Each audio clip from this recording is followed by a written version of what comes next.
Hello fellow woodworkers and welcome to this week's edition of the Garage Workshop 10-minute tool review. This week we're going to be looking at the Hychika FL117 random orbital sander. Roll the intro.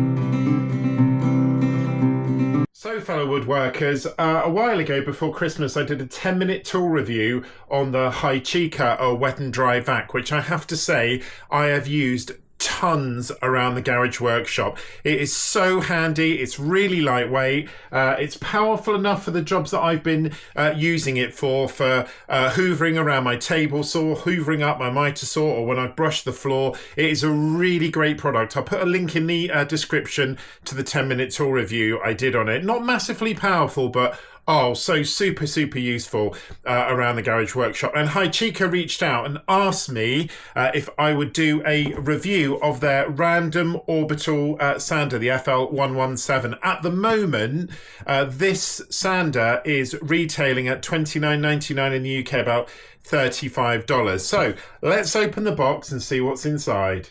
Right, so I appreciate the top of my head might be cut off, but to be honest, I'm not going to worry about that. I'm going to breathe and take my gloves off. So, as I said, this is the Hychika Random Orbital Sander. It is the FL117 model. I'll put on the screen the current retail price of this sander. I mean, to be fair, you know, random orbital sanders, everyone's making one. Parkside, Audi, they've all got one. Ryobi, like I said, and my DeWalt one, but this one does look potentially very good. So inside the box, very well packed box, there's a lot in there, which I'm sure you can see. So we've got the set of instructions. As I said before, with the Hychika instructions for the wet and dry vac, I thought they're actually quite good, the instructions. We'll take a look at those in a minute.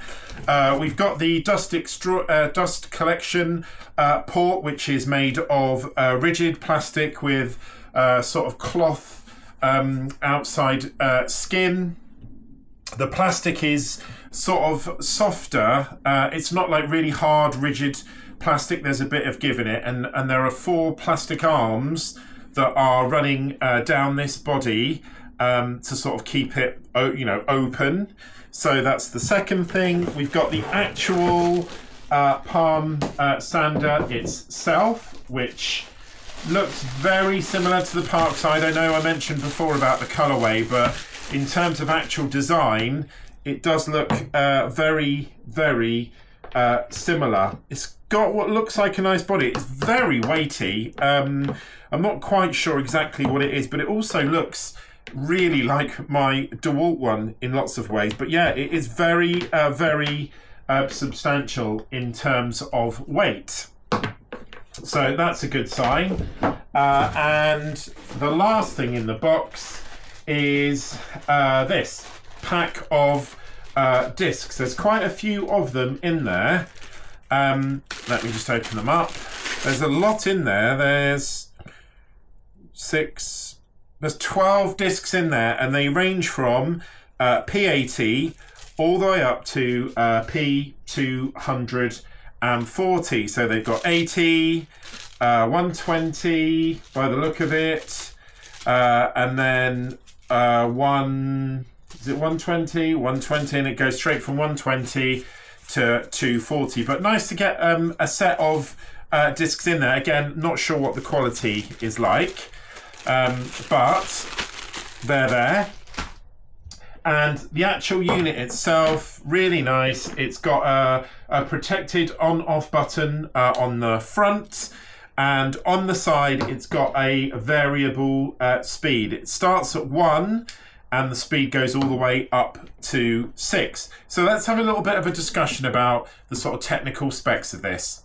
Okay, so I've just gone to plug the sander in, ready to do the sound test, and I discovered that, which is a European style socket. Now the guys at Hychika sent me this. It's come directly from Germany, and obviously the model that's been selected is obviously for a European input. So I thought, right, fair enough. I've got a European adapter lying around, which is one that you can connect to a UK 3-pin outlet.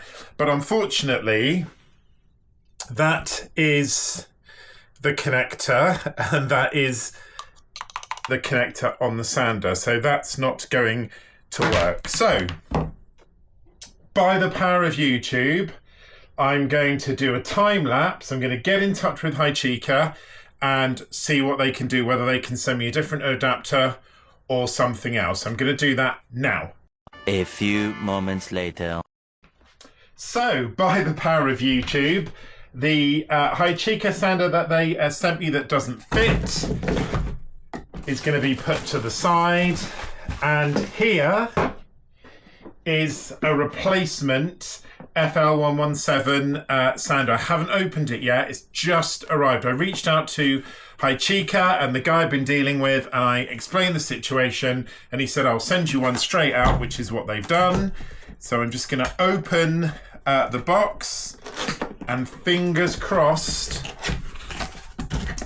we have a sander with a different connector on it. And I'm just going to check before I get it out of the box. And success! We have a UK power adapter. So I'm now going to get my phone, and we'll put the sander on and we'll do a little sound check on what the decibels are. Okay, so it's all set up and ready to go. What I'm going to do is switch it on. It's 10 centimeters away, so I'm going to switch it on and then we'll cycle through and see how loud it gets.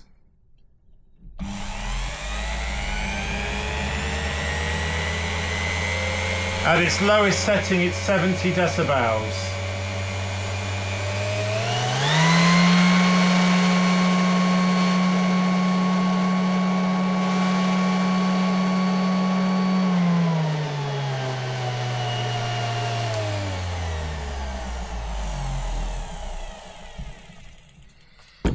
Okay, so at setting number 6, which is the highest setting, it only actually got up to 74 decibels, which isn't a lot at all. But there is a really strong sort of rubbery burning smell coming from it, which might just be because it's the first time it's been used, but it is very strong. So what I'm going to do now is hook up one of the pads.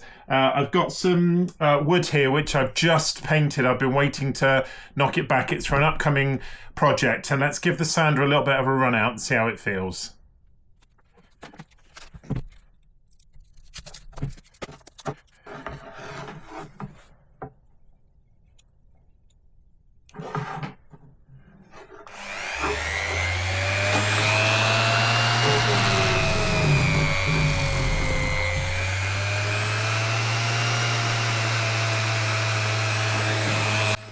So this bit of sanding was with a 240 grit disc. I started on setting 3 and reduced it to setting 1, although it's sort of speeded up. I think you can probably see there's quite a lot of pull in the sander, and obviously you've got the 3 marks where it took it back and took all the paint back off to the original MDF.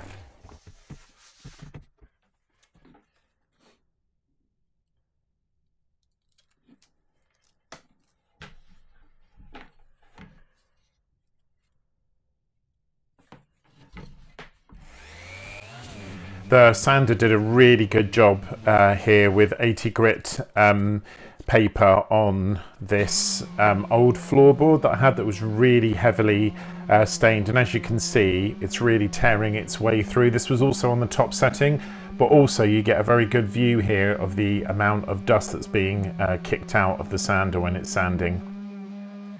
So you will have just seen that I sanded a piece of painted wood, which unfortunately I've now got some marks where it's taken it all the way back down to the original paint. This actually had 3 layers of primer on it, and although it smoothed it out beautifully, I mean it is absolutely immaculate, that's not good, and I'll explain a little bit more about that in a minute. And that was on the lowest setting, on setting 1 with 80 grit.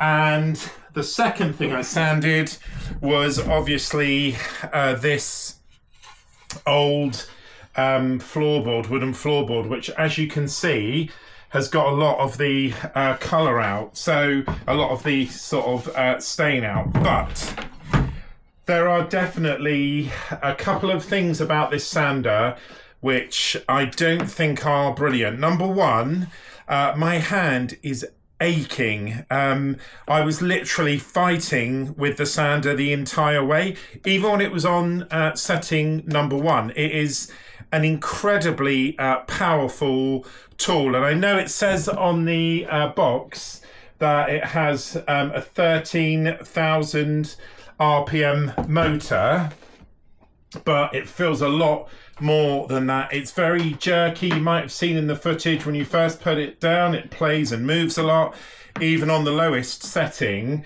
So it was a bit like, I did feel at times I was fighting with it, which is not great, not really what you'd want from a sander. The second thing is, and I'll give you a close-up, even with this dust collection on it, it has covered my entire workspace in particles of dust. And obviously I wore my base camp mask. There's a link to that, the code for that in the description. And I'm so pleased I did wear that mask, because there are fine particles of dust absolutely everywhere. Now, I can only compare this to the two other sanders I've got that are like this. I've got my DeWalt one, which I did a review of quite a long way back. Again, I'll put a link in the description. And I've got a cordless, battery operated Ryobi one. And this is by far the messiest of all of them. The other thing about dust collection is the port on the back, like so, is not exactly universal. If you wanted to connect that to any sort of dust collection, it's going to be quite difficult to find, I think. I'm going to have a look online and see if there's some sort of 3D printable adapter, because this dust collector, and I know it's only a sort of basic one, you probably can't see it, but there is nothing in it at all. It's empty. All the dust is all around the bench, and it's in the air. I can feel it. So dust collection, not great. There's quite a little bit of play in the motor, in the actual sanding disc.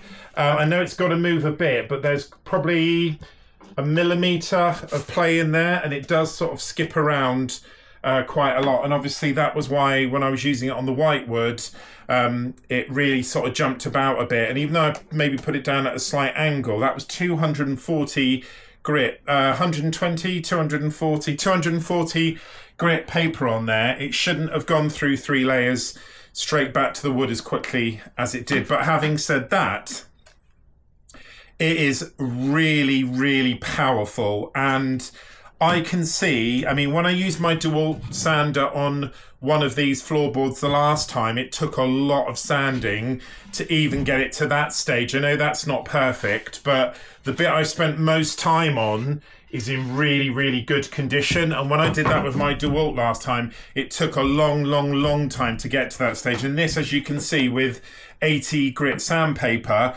pretty much blew a lot of that away. So I think this is going to be much more a sander that I will use a lot in the workshop, because it's powerful, but I think it's going to be much more sanding things like this as opposed to sanding things like this. So overall, what are my thoughts? Well, the thing we haven't really talked about at all is price point. This sander is really keenly priced. So at the moment, this is really keenly priced. On the UK website, it's about £29, which certainly puts it at the entry level. It's about $35, which sort of puts it on a par with the sort of Aldi Work Zone or Ferrix or the Parkside level ones. But £29, you're going to get what you're going to get for £29. And for me, the power of this is definitely worth the £29. Just one other little thing. When I practiced before I sanded, the on-off button at the front does stick. It's stuck a couple of times. And the other thing is, obviously, you need to get the placement of the disc exactly right. And even though I line this up with the holes at the beginning, you can see probably now it's gone out of line. So overall, I think you've got what you pay for with this piece of kit, but I will use this a lot in the workshop. I know I will, but I'm going to use this as much more of my sort of power sanding to get it down, and then I can use my DeWalt or my Ryobi sort of for more finessing sanding. I wouldn't really use this even on the lowest speed, on the smallest grit. I wouldn't really go too mad on a piece of wood. I mean, the piece of wood that I use there, I'm actually going to repaint it. So overall, for the money, brilliant. How it compares to its much more expensive competitors, well, it's not really a fair comparison. You've got a £29 piece of kit here against 129 or 229. So overall impressed. I don't like to give things scores, but you're probably sorting a 6 or 7 out of 10 for this product. But I will certainly use it when I'm coming to sort of power sand products in the future. So thank you so much for watching this 10-minute tool review, fellow woodworkers. If it's your first time at the channel, please can I ask you to subscribe, like, comment, hit the notification bell, all of that really good stuff, which helps the channel to grow. It's been a brilliant month for the channel, and it'd be great to get some more subscribers. If you're a regular subscriber, also don't forget to like and comment. I'll put a link to this in the description for the video, and I'll catch you on next week's edition of the Garage Workshop. Take care, fellow woodworkers.